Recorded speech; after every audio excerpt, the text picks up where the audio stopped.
हे guys, hello, welcome back to my channel village life with Megha. आणि मी आहे मेघा पुन्हा एकदा तुमच्यासोबत. तर फ्रेंड्स, माझी लाडकी बहीण योजनेसंदर्भात अजूनही बऱ्याच जणांच्या डोक्यामध्ये बरेच प्रश्न आहेत. कारण ॲपमध्ये पण बरेचसे प्रॉब्लेम आहेत अजूनही. तर काही चेंजेस पण करण्यात येत आहेत. नुकतेच एक चेंजेस झालेला आहे, तर त्याबद्दलही मी तुमच्याशी बोलणार आहे या व्हिडिओमध्ये. काही प्रश्न काढलेले आहे मी मैत्रिणींचे, आणि त्या मैत्रिणींच्या प्रश्नांना या व्हिडिओच्या मार्फत मी उत्तर देण्याचा प्रयत्न करते. तर सगळ्यात मोठा प्रश्न हा आहे की फॉर्म आमचे पेंडिंग दाखवत आहेत. तर पेंडिंग दाखवण्याचं कारण हे आहे की फॉर्म तुम्ही भरलेला आहात, तर तुमचं काम आता इथे संपलेलं आहे. पुढचं काम जे आहे ते शासनाचं आहे. वरचे अधिकारी जे काय आहेत ते तुमचे फॉर्म सगळे चेक करतील आणि मग अप्रूव्ह करतील. अप्रूव्ह केल्यानंतर मग तुमचे पैसे यायचे वगैरे पुढची प्रोसिजर सगळी चालू होईल. तर तो पेंडिंगचा प्रश्न तुमचा नाही आहे, तर तुम्ही त्याच्यावर अजिबात विचार करू नका. तुमचा फॉर्म सबमिट झाला असेल तर तुम्ही निश्चिंत व्हा. आता दुसरा प्रश्न असा आहे की या ऍपवरून आपण किती फॉर्म भरू शकतो. तर या ऍपवरून तुम्ही कितीही फॉर्म भरू शकता. या म्हणजे ऍपचं डिझाईनच असं आहे की तुम्ही त्याच्यावर मल्टिपल फॉर्म जे काय आहेत ते तुम्ही भरू शकताय. आता सगळ्यात आणखीन एक प्रश्न येतोय की इमेज नॉट सपोर्टेड असा एक मेसेज येतोय.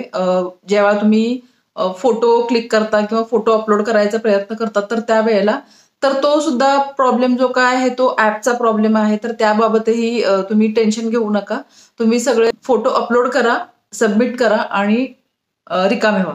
पुढचं काम जे काय आहे ते शासन आपलं करत जाईल. आणखीन एक प्रश्न आहे की लाईव्ह फोटो जर काढायचा आहे तर तो लाईव्ह फोटो काढणं बंधनकारक आहे काय.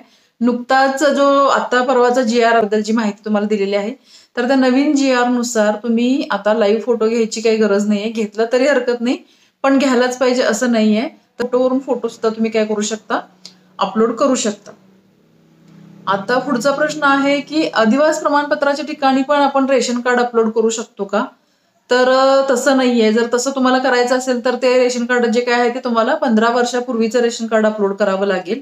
आणि उत्पन्न दाखल्याच्या ठिकाणी जे काय आहे ते आपण काय करायचंय, राशन कार्ड म्हणजे पिवळं किंवा केशरी रेशन कार्ड जर असेल तर ते तुम्ही उत्पन्नाच्या दाखल्याच्या ठिकाणी काय करू शकता, अपलोड करू शकता. आता आणखीन एक प्रश्न असा आहे की जॉईंट खातं आम्ही देऊ शकतो काय. तर मैत्रिणींनो, माझं एक तुम्हाला सांगणं आहे की जॉईंट खातं कृपया देऊ नका. कारण कसं असतंय की जॉईंट खातं ज्याच्या बरोबर आहे कदाचित त्याचं आधार कार्ड तिथे लिंक असेल. आता एक गोष्ट अशी आहे की एक मला क्वेश्चन असा पण आला होता की जॉईंट खातं आहे पण महिलेचंच आधार कार्ड तिथे लिंक आहे. मला वाटतं की हा तुम्हाला चालू शकेल, तर काही प्रॉब्लेम नाही. पण शक्यतो कसं, ज्या शासकीय योजना असतात तर त्या शासकीय सर्व योजनांच्या ठिकाणी आपापलं वैयक्तिक अकाउंट जर जोडलं तर ते जास्त बेटर ठरेल असं मला वाटतं. आणखीन एक प्रश्न आता पुढचा आहे की PM किसान योजना ज्यांना लागू आहे तर त्या याच्यामध्ये फॉर्म भरू शकतात काय, किंवा भरायचा काय किंवा नाही भरायचा. तर आता परवाचा जो GR आला होता, म्हणजे लास्ट जो GR आहे नवीन, तर त्या GR मध्ये त्यांनी स्पष्ट सांगितलेलं आहे की PM किसान ज्या महिलांना चालू आहे तर त्यांनी फॉर्म भरायची काहीही गरज नाही, कारण त्यांचा डाटा ऑलरेडी शासनाकडे उपलब्ध आहे. तर त्यांनी फक्त काय करायचं आहे की ऑफलाईन फॉर्म जो आहे तो भरून काय करायचा आहे, अंगणवाडी सेविकांच्याकडे जमा करायचा आहे. त्यांना बाकीचं काहीही करायचं नाहीये, कारण त्यांचा डाटा आधीच शासनाकडे सेव्ह आहे. पुढचा प्रश्न आहे की नवीन लग्न झालेल्यांनी आपल्या पतीचे रेशन कार्ड, आता नवीन लग्न झालेल्यांच्या बाबतीत पण परवाच्या GR मध्ये एक विशेष माहिती त्यांनी दिलेली आहे की आता नुकतंच लग्न झालंय तर साहजिकच तिचं रेशन कार्डामध्ये नाव नसणार आहे. तर अशा वेळेला काय करायचं आहे की तिथं त्यांनी तिच्या पतीचं रेशन कार्ड जे काय आहे ते अपलोड करायचं आहे. त्यामध्ये तुम्हाला काही प्रॉब्लेम येणार नाही. पुढचा एक प्रश्न आहे की संजय गांधी निराधार योजना, श्रावणबाळ योजना अशासारख्या ज्या योजना आहेत, तर आम्हाला ह्या योजना चालू असतील तर आम्ही फॉर्म भरला तर चालेल काय. तर नाही भरू शकत तुम्ही. आता असं आहे की दुसऱ्या अजून काही योजना असतील आणि त्याच्यामध्ये तुम्हाला 1,500 पेक्षा कमी पैसे मिळत असतील तर त्यावेळेला तुम्ही भरू शकता. म्हणजे माहिती देऊन तुम्हाला किती ह्याचा हप्ता येतो, म्हणजे 500 येत असेल, 1000 येत असेल, तर जो डिफरन्स आहे म्हणजे 1500 मध्ये आणि तुमच्या मिळणाऱ्या पैशांमध्ये, तर त्यामध्ये 500-1000 रुपयाचा डिफरन्स जर असेल तर ते वरचे जे काही पैसे आहेत ते तुम्हाला मिळू शकतील. पण जर तुम्हाला योजनेतून 1,500 रुपये महिन्याला मिळत असतील तर तुम्ही या योजनेला पात्र नाही आहात. आता पुढचा प्रश्न आहे बघा, जन्मतारीख चुकली आहे, नाव चुकलंय, तर अशा वेळेला काय करायचं, किंवा फॉर्म भरताना काही चुकीची डॉक्युमेंट्स अपलोड झाली आहेत किंवा नावाच्या स्पेलिंग मध्ये वगैरे काही चूक झाली, तर अशांसाठी एक आनंदाची बातमी आहे की आता नुकतंच काय झालेलं आहे, ऍपमध्ये एडिटचा ऑप्शन दिसायला लागलेला आहे. तर तुम्ही तुमचा पूर्णपणे फॉर्म तुम्ही एडिट करू शकता, जिथं जिथं चुका झालेल्या आहेत त्या. हा पण ह्याच्यामध्ये एक लक्षात ठेवायचं की हा जो बदल आहे तो तुम्ही एकदाच करू शकता, पुन्हा बदल करण्याचा चान्स नाहीये. त्यामुळे जो काही बदल करणार आहात तो नीट लक्ष देऊन व्यवस्थित करून घ्या. आता पुढचं आणखीन एक प्रश्न मला विचारण्यात येतो की जन्म दाखल्यामध्ये नाव वेगळं आहे, आधार कार्डमध्ये नाव वेगळं आहे, तर आम्ही असे डॉक्युमेंट्स अपलोड करू शकतोय काय? किंवा काही लोक असे म्हणतात की काय नाही, साल व्यवस्थित आहे, जन्मतारीख व्यवस्थित आहे, पण फक्त महिना तेवढा चुकलाय, मग एवढ्याला काय होतंय? पण नाहीये फ्रेंड्स, जर महिना जरी चुकला तरी तुमचं पूर्ण जन्मतारीख बदलून जाते. तर अशा वेळेला तुम्ही काय करा की तुमचं आधार कार्ड जे काय आहे ते तुमच्या जन्मतारखेप्रमाणे करून घ्या, जे काय अपडेट करावे लागतात तुम्हाला. तर ते अपडेट केल्यानंतर तुम्ही सगळ्यात जन्मतारखा एक झाल्या, सगळीकडे नाव तुमचं सेम झालं की अशा वेळेला मगच तुम्ही डॉक्युमेंट्स अपलोड करा. नंतर इकडं नाव वेगळं, तिकडे नाव वेगळं, आधार कार्डमध्ये जन्मतारीख वेगळी दिसते, तुमच्या जन्मदाखल्यामध्ये वेगळी दिसते, शाळा सोडल्याच्या दाखल्यामध्ये वेगळी दिसते, तर असे डॉक्युमेंट्स तुम्ही अपलोड करू नका प्लीज, तुम्हाला पुढे जाऊन प्रॉब्लेम येऊ शकतो.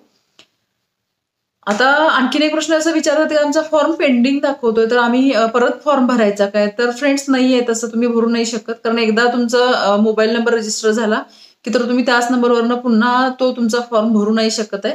त्यामुळे काही पेंडिंग जरी दाखवत असलं तर त्याचं तुम्ही टेन्शन घेऊ नका, तो पुढे तुमचा अप्रूव्ह होऊन जाईल. तर फॉर्म भरला असाल तर तुम्ही निश्चिंत राहा, त्याची काही गरज नाही, पुन्हा भरायची पण काही गरज नाहीये.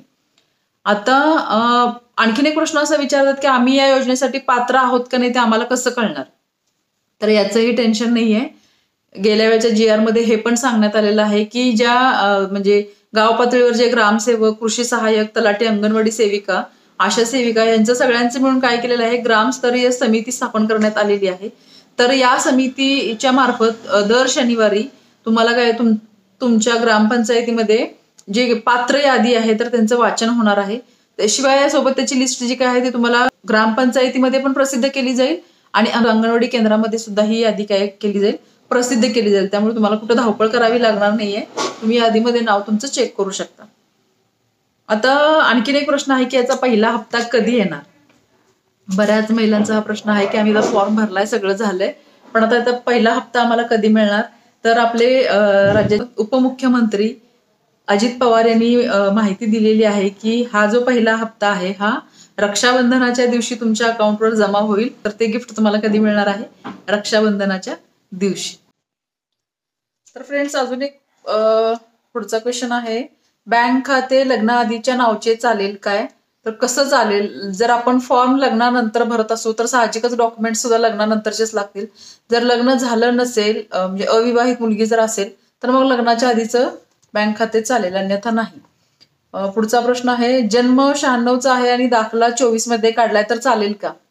जन्माचा दाखला कधीही काढला तरी त्याच्यावर वय जे असतं ते तेच असतं, त्यामुळे कधीही काढला तरी त्याचा काही प्रश्न येत नाही. त्यामुळे तुम्ही तो देऊ शकता जन्माचा दाखला, तो कारण तो वयाचा पुरावा आहे, त्यामुळे वय तर त्याच्यावरचं काही बदलत नाही, त्यामुळे चालतं. पासबुक नसेल तर चेकबुक अपलोड केलं तर चालेल का असं विचारलंय. ऍक्च्युली कसं आहे, आधार लिंक बँकेत तुमचे पैसे जमा होणार आहेत, त्यामुळे आता पासबुकचा पण काही प्रश्न राहिला नाहीये. पासबुक जरी नाही अपलोड केलं तरी सुद्धा चालतंय. वोटिंग कार्ड नाही आहे आणि वोटिंग कार्ड नाही आहे तर कलर प्रिंट चालेल काय? आपल्याला त्याचा फोटोच अपलोड करायचा आहे, त्यामुळे कलर प्रिंट जरी असली तरी तुम्ही तो अपलोड करू शकता. आणखीन एक प्रश्न, इलेक्शन कार्ड 15 वर्षापूर्वीचे आहे पण ते पतीच्या नावचं नाहीये, वडिलांच्या नावचं आहे. सेम मागच्या प्रश्नासारखाच हा पण आहे. जर तुम्ही फॉर्म लग्नानंतरच्या नावाने भरत असाल तर लग्नाच्या आधीच्या नावच्या डॉक्युमेंट्सचा इथे काहीही संबंध येत नाही. तर हे आज आपण घेतलेले आहेत काही ठराविक प्रश्न. बऱ्याच प्रश्नांची उत्तरं मी या व्हिडिओमध्ये देण्याचा प्रयत्न केलेला आहे आणि अजूनही जर काही तुम्हाला शंका असतील तर तुम्ही कॉमेंट सेक्शनमध्ये विचारू शकता. मी तुम्हाला त्याचा रिप्लाय लवकरात लवकर देण्याचा प्रयत्न करेल. तर पुन्हा भेटूया पुढच्या व्हिडिओमध्ये. तोपर्यंत हसत राहा, आनंदी राहा आणि सगळ्यात महत्वाचं म्हणजे हेल्दी राहा.